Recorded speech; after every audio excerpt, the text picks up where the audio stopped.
ಸಂಖ್ಯೆ ಇವ್ರದ್ದು ಕಡಿಮೆ ಆದರೂ ಕೂಡ ಶಕ್ತಿ ಜಾಸ್ತಿ ಇದೆ.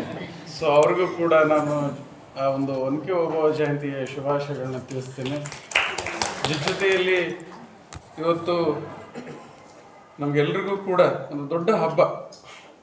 ತಾವೆಲ್ಲರೂ ಕೂಡ ಸಡಗರ ಸಂಭ್ರಮದಿಂದ ಈ ಒಂದು ದೀಪಗಳ ಹಬ್ಬ ದೀಪಾವಳಿಯನ್ನು ನೀವೆಲ್ಲರೂ ಆಚರಿಸ್ಲಿಕ್ಕಿದ್ದೀರಿ. ತಮ್ಮ ಬಾಳಿನಲ್ಲಿ, ತಮ್ಮ ಕುಟುಂಬಸ್ಥರ ಬಾಳಿನಲ್ಲಿ,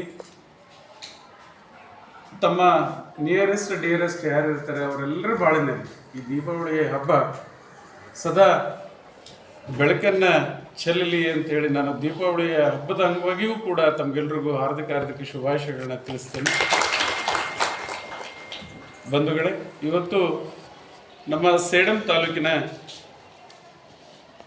NMMS ಪರೀಕ್ಷೆಯ ಕುರಿತಾಗಿ ಒಂದು ಕಿರು ಪರಿಚಯ ಅಥವಾ ಒಂದು ಮಾಹಿತಿಯ ಒಂದು ಕಾರ್ಯಾಗಾರ ಇವತ್ತು ಹಮ್ಮಿಕೊಳ್ಬೇಕು ಅಂಥೇಳಿ ನಮ್ಮ ECOರವರು ಹೇಳಿದರು. ಜೊತೆಯಲ್ಲಿ ಈ ಒಂದು STF subject teachers forum SLC ಪರೀಕ್ಷೆಯ ಫಲಿತಾಂಶದ ಒಂದು ಸುಧಾರಣೆಯ ಹಿನ್ನೆಲೆಯನ್ನು ನಾವು ಇಟ್ಕೊಂಡು ಸೊ ವಿವಿಧ ರೀತಿಯ ಒಂದು ಕಾರ್ಯಚಟುವಟಿಕೆಗಳನ್ನು ಇವತ್ತು ಹಮ್ಮಿಕೊಳ್ಬೇಕಾಗಿದೆ ಅಂತ ಹೇಳಿ ಸೊ ಅದಕ್ಕೆ ನಾನು ಸಹಮತಿಯನ್ನು ನೀಡಿ ತಮಗೆಲ್ರಿಗೂ ಕೂಡ ಪತ್ರವನ್ನು ಕಳಿಸಿದ್ವಿ. ಸೊ ಆ ಹಿನ್ನೆಲೆಯಲ್ಲಿ ಇವತ್ತು ಈ ಒಂದು ಕಾರ್ಯಾಗಾರವನ್ನು ನಾವು ಏರ್ಪಡಿಸಿದ್ವಿ. ಈ ಕಾರ್ಯಾಗಾರದ ವೇದಿಕೆ ಮೇಲೆ ಆಸೀನರಾಗಿರುವಂಥ ಎಲ್ಲ ನನ್ನ ಆತ್ಮೀಯ ಸಹೋದ್ಯೋಗಿ ಬಂಧುಗಳೇ ಹಾಗೂ ಇವತ್ತು ಕಾರ್ಯಾಗಾರದಲ್ಲಿ ಭಾಗವಹಿಸಲು ಆಗಮಿಸಿರ್ತಕ್ಕಂಥ ಎಲ್ಲ ನನ್ನ ಆತ್ಮೀಯ ಗುರುಗಳೇ, ಗುರುಮಾತೆಯರೇ, ಬಹುಶಃ ನೀವೆಲ್ಲರೂ ಕೂಡ ಹೇಳಿದರು, ನಮ್ಮ ರಫೀಕ್ ಅವರು ಭಾಳ ಚೆನ್ನಾಗಿ ಮಾತಾಡಿದರು. ಈ ಒಂದು ಸ್ಥಳವನ್ನು ಆಯ್ಕೆ ಮಾಡ್ಕೊಂಡಿರೋದಕ್ಕೆ ಏನು ಗೊಂದಲ ಬೇಡ ಯಾರಿಗೂ ಕೂಡ. ನನಗೂ ಮಾಹಿತಿ ಇರಲಿಲ್ಲ ಈ ಶಾಲೆಗೆ ಇಷ್ಟೊಂದು ದೂರ ಆಗ್ತದೆ ಅಂತ. ಭಾಳ ದೂರ ಏನಿಲ್ಲ, ಭಾಳ ದೂರ ಆಗ್ತದೆ ಅಂತ ಅನ್ಕೊಂಡಿದ್ದೆ ನಾನು. ಭಾಳ ದೂರ ಏನಿಲ್ಲ,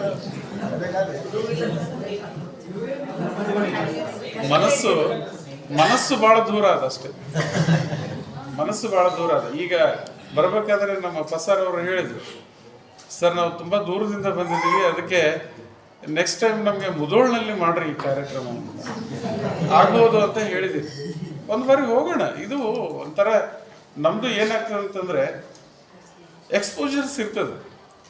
ನಾವು ಬಾವಿ ಕಪ್ಪಿಗಳಾಗಿರ್ತೀವಿ ನಮ್ಮ ಶಾಲೆಯಲ್ಲಿ ಇದ್ಕೊಂಡು ಸಮುದ್ರದ ಕಪ್ಪೆಗಳಾಗ್ಬೇಕು ನಾವು. ಸಮುದ್ರದಲ್ಲಿ ಏನೆಲ್ಲ ಜೀವಿಗಳಿದ್ದಾವೆ, ಜಲಚರ ಪ್ರಾಣಿಗಳಿದ್ದಾವೆ, ಅಮೂಲ್ಯವಾಗಿರುವಂಥ ರತ್ನಗಳಿದ್ದಾವೆ, ಅವೆಲ್ಲವುಗಳನ್ನ ನೋಡ್ಬೇಕು ನೀವೆಲ್ಲ. ನಾನು ಹೇಳಿರೋ ಮಾತು ಭಾಳ ತಾತ್ವಿಕವಾಗಿ ತಾರ್ಕಿಕವಾಗಿ ನಾನು ಮಾತಾಡ್ತೀನಿ, ತಿಳ್ಕೊಳ್ಬೇಕು. ನೀವು ಇಲ್ಲಿ ಬಂದಿದ್ದೀರಿ ಅಂತಂದರೆ